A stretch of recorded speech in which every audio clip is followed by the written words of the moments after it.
ஏன்னா ஆ. நாம் தமிழர் கட்சியில வந்து பெண்கள் பாதுகாப்புங்கிற தொடர்ச்சியா சொல்லுவாங்க. இப்ப சமீபமா அதிகமா விஜய் கட்சியில இருக்காங்க. உண்மையில அங்க பாதுகாப்பு இருக்குன்னு நினைக்கிறீங்களா? அவர் ஆட்சியில் வந்தா இன்னும் அதிக பாதுகாப்பு இருக்கும்னு அங்க இருக்க பெண்கள் நிறைய பேர் கருத்து தெரிவிக்கிறாங்க. அதை பத்தி ஒரு அனைவருக்கும் வணக்கம். இது விஜய்க்கு இப்பதான் தெரியுதுன்னு, பெண்களுக்கு பாதுகாப்புலன்னு இப்ப இந்த 2 வருஷமா தான் தெரியுது அவருக்கு. இத்தனை நாளா தெரியலையா? 50 ஆண்டுகளா பெண்களுக்கு பாதுகாப்பு இருக்குதா? நேத்து முளைச்ச காளா மாதிரி இன்னைக்கு நான் தான் பெண்களுக்கு பாதுகாப்புனா அது எப்படி ஏத்துக்கிறது? சொல்லுங்க பார்க்கலாம். கோயம்புத்தூர்ல இப்போ பாலியல் வன்கொடுமை இத விமான நிலையத்துக்கு பின்னாடி நடந்து அதுக்கு என்ன குரல் கொடுத்தாரு?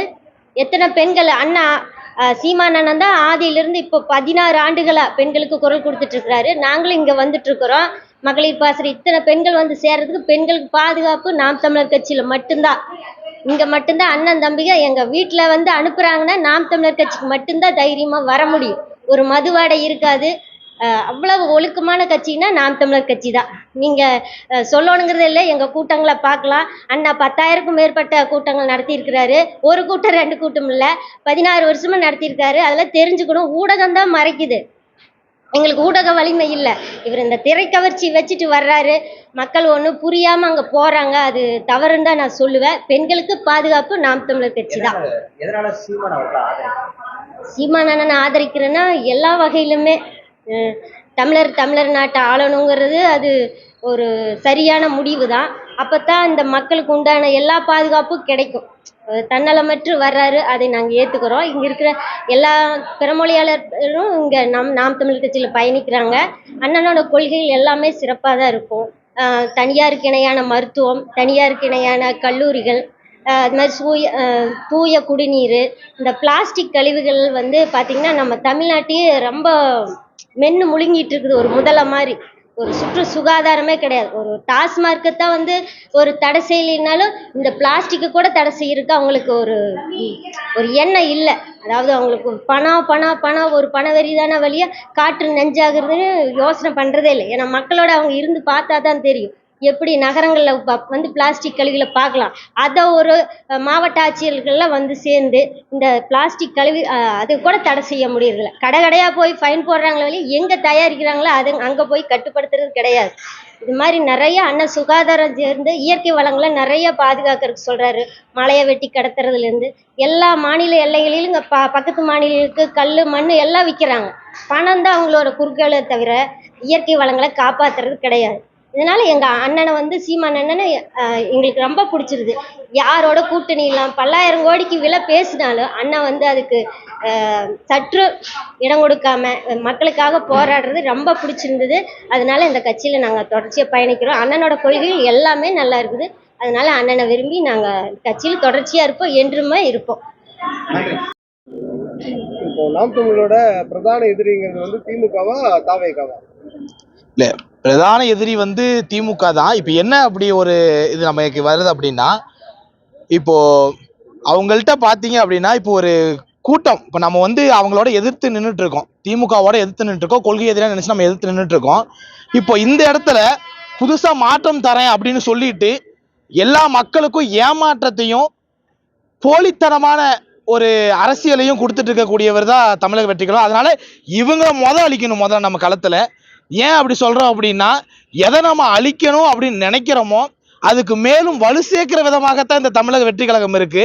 ஆனா உண்மையாவே கூட்டணிக்கு அழைப்பு கொடுத்ததாகவும் கூட்டணிக்கு வரல, அதனாலதான் சீமான் தம்பிகளும் ரொம்ப கடுப்பாயிட்டாங்க, அதனாலதான் விமர்சிக்காங்க அப்படின்னு சொல்றாங்க. இல்ல, அது முற்றிலும் பொய்யான கருத்து. அதுல உண்மையை என்னன்னு தெரிஞ்சுக்கணும். முதல்ல விக்கிரவாண்டி மாநாடுக்கு முன்னாடி வரைக்கும் பாத்தீங்கன்னா தம்பின்னு சொன்னோம், எல்லாம் வர வச்சோம், எல்லாமே பண்ணோம். அவங்க எப்போ அவங்களுடைய கொள்கை தலைவர் அறிவிச்சாங்களோ, அவங்க கொள்கையை அந்த மேடையில இது பண்ணாங்களோ, அப்பயே நாங்க என்ன பண்ணோம்னா, இல்ல இது நமக்கு சரி வராது, இவன் தான் ஏறி நமக்கு இவன் துரோகி அப்படின்னு தான் சொல்றோம். எதிரி கூட இல்ல, விஜய் எங்களுக்கு துரோகியே விஜய் தான்.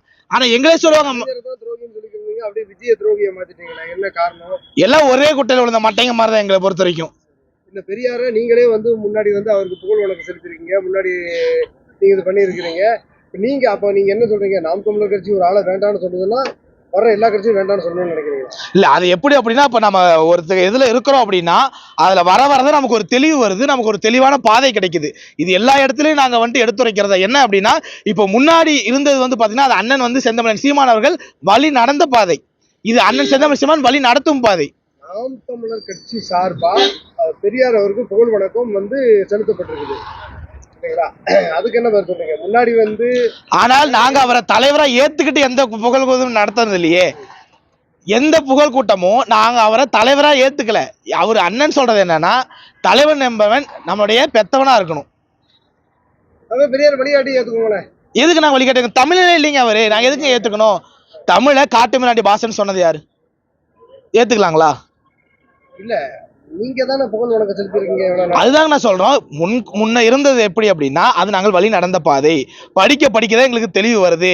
நம்மளே இத்தனை தூரம் இந்த குட்டையில விழுந்த மட்டையாவே வச்சுட்டு இருந்த அயோக்கிய பையன் இவன் தான், இந்த திருட்டு பையன் இவன் தான், இத்தனை பேரை பேசி ஏமாதிரி பிளப்பு நடத்தணும் இவன் தான் அப்படின்னு சொல்லி எங்களுக்கு ஒரு தெளிவு வருது.